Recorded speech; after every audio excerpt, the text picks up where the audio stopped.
Under the crimson glow of the breakup cheater, we tell stories of betrayal, obsession, and the choices that can shatter a life in an instant.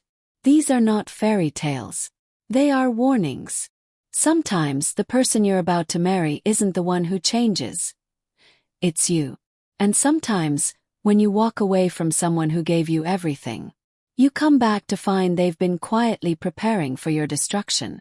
This is the story of how one woman traded stability for chaos and walked into a wedding that wasn't a wedding at all, but an execution. I vanished for weeks to rekindle things with my ex. I returned expecting a wedding, but my fiancé's revenge left me with nothing. When I first met Nathan, I thought I'd found the kind of man women write into advice columns about, not because of drama, but because he seemed too good to be true. He was 29, a successful dermatologist earning over $350,000 a year, calm under pressure, and unfailingly generous. I was 27, a licensed therapist making a comfortable $85,000, but our income gap never felt like a wedge. He never made me feel less than. The apartment we shared in the heart of the city. He bought it but always said our home. He paid most of the wedding costs simply because he wanted me to have my dream day. 8 months ago he proposed, not with some over-the-top spectacle, but on our balcony, takeout cartons between us, city lights glowing in the distance. Then he pulled out his grandmother's ring, reset with a diamond worth more than my annual salary. I said yes before he could finish asking. Wedding planning was a breeze. He gave me full creative control, his only request being to keep the guest list under 150 and to let his brother Ethan invite a few military friends. The expensive venue proved. The destination bachelorette party booked. The overpriced photographer I loved paid in full. Should have been perfect. And then Caleb happened. Caleb was my college boyfriend, the definition of toxic. We'd been that couple who either couldn't keep our hands off each other or couldn't stand to be in the same room. Cheating had gone both ways, and we'd broken up half a dozen times before finally ending it. I'd spent a year in therapy untangling myself from him. 3 months before the wedding, Caleb messaged me. "Hey stranger, saw you're getting married. Congrats.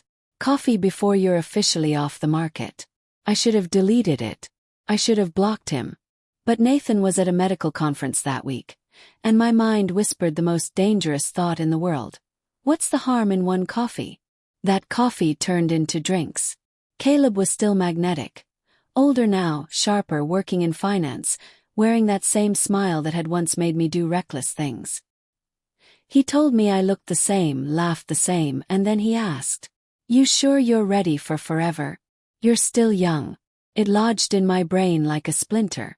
Nathan was perfect, but safe. Predictable. Date nights planned to the minute. The same 2 intimate positions every week. Vacations scheduled 6 months in advance. With Nathan, my future was clear. With Caleb, it felt like standing on the edge of a cliff. A week later, I told Nathan I needed space. Fed him some nonsense about pre-wedding jitters and needing time to be sure. He looked stunned, but he didn't fight me. He simply said, "If that's what you need," packed a bag and went to stay with his brother. That same night, I slept with Caleb. I didn't just cross the line. I erased it entirely. For 5 weeks, I ghosted Nathan almost completely, replying to maybe 1 text in 10. Caleb and I lived like we were 20 again. Spontaneous trips, long mornings in bed, laughter that felt like adrenaline. I convinced myself I was choosing passion over routine. Then, in the 5th week, Caleb's phone buzzed while he was showering. The preview read, "Baby, can't wait to see you when my flight lands." When I confronted him, he laughed. "Come on, you didn't think this was serious. You've got a fiancé waiting for you." I left with my belongings stuffed into a garbage bag and mascara running down my face. I texted Nathan that I was ready to come home. His reply was chillingly short. "See you at the venue. 2 p.m. Saturday." The wedding that wasn't. I showed up in my gown, thinking maybe, miraculously, he'd decided to forgive me. The venue was full.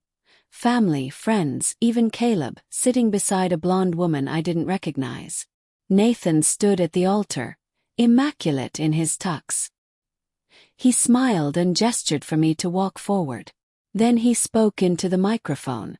"Before we begin, there's something everyone needs to see." The lights dimmed. Projector screen dropped. Photo after photo appeared, me and Caleb at that first coffee, time-stamped.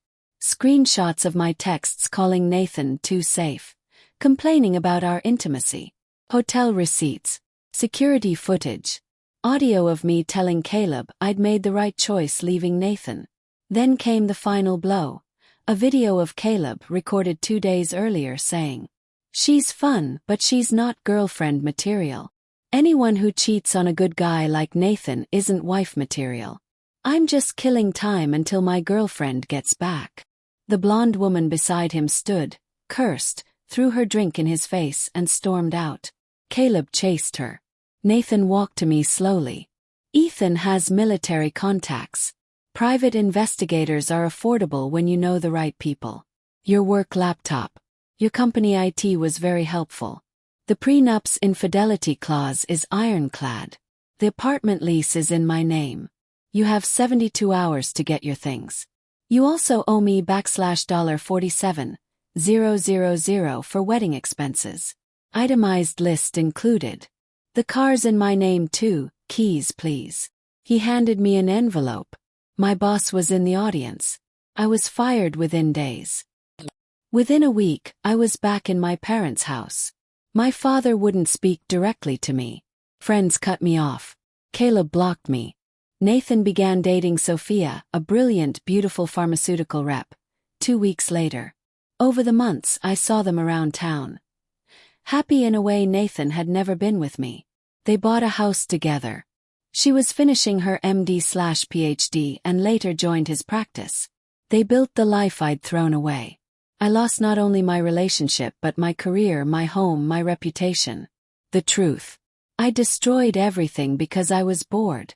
Nathan gave me stability, love, and safety, and I traded it for the chaos of a man who never even wanted me. By the end, she had lost her fiancé, her career, her home, and the life she thought would be hers forever. He walked away with his dignity intact, and a new life built with someone who truly valued him.